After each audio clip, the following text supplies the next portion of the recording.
পুরো ফেসবুক বলেন বা পুরো সোশ্যাল মিডিয়া বলেন, গোটা সোশ্যাল মিডিয়ার ভিতরে এখন একটা ঘটনাই ভাইরাল। ঘটনাটা হইল আপনার 11 বছরের একটা ছাত্রীকে একজন মাদ্রাসা শিক্ষক অন্তঃসত্ত্বা করছে, এরকম একটা ঘটনা পুরো ফেসবুকে বা ইউটিউবে এখন ভাইরাল।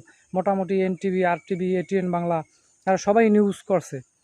এখন আমি একটা ভিডিও দেখছি, যেই টিচারকে নিয়ে এই কাহিনী, যেই টিচারের বিরুদ্ধে এই কাহিনী, ওই টিচার নিজেই ভিডিওটা বলছে যে তার বিরুদ্ধে যেহেতু এই অভিযোগটা দেওয়া হয়েছে, এখন সে বলছে ঠিক আছে, এখন এইটা বাস্তবতা, বাস্তব সত্যি কিনা, এই সত্যি কিনা এটা যাচাই করার জন্য সে তার ওই এলাকায় সালিশ ডাকছে এবং সমস্ত সালিশিদের সামনে বলছে যে ডিএনএ টেস্ট করা হোক।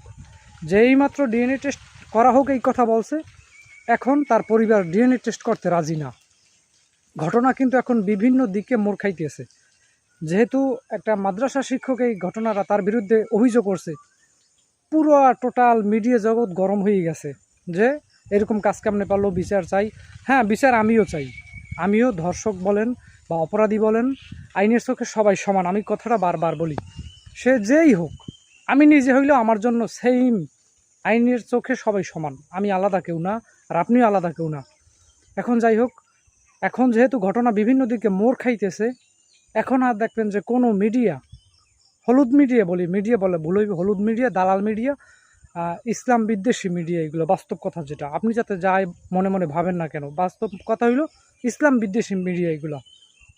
যাই হোক, ওই টিচার যখন বলছে যে ডিএনএ টেস্ট করা হোক, এখন তার পরিবার, ওই ছোট্ট যে ছাত্রী 11 বছরের মেয়ে, তার মা, তার পরিবারের কেউই এখন ডিএনএ টেস্ট করতে রাজি না। এখন আমরা অপেক্ষায় আছি পরবর্তী কি আপডেট আসে, এই আপডেটের অপেক্ষায় আছি। আর আমি যে ভিডিওটার কথা বলছি, আমার এই রক্তিম জুলাই এই আইডিতে ভিডিওটা ছাড়া আছে।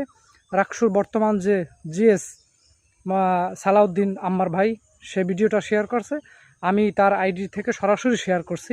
আপনারা প্রয়োজনে দেখতে পারেন। পরবর্তী আপডেটের জন্য অপেক্ষায় রইলাম, আমরা দেখি কি হয়।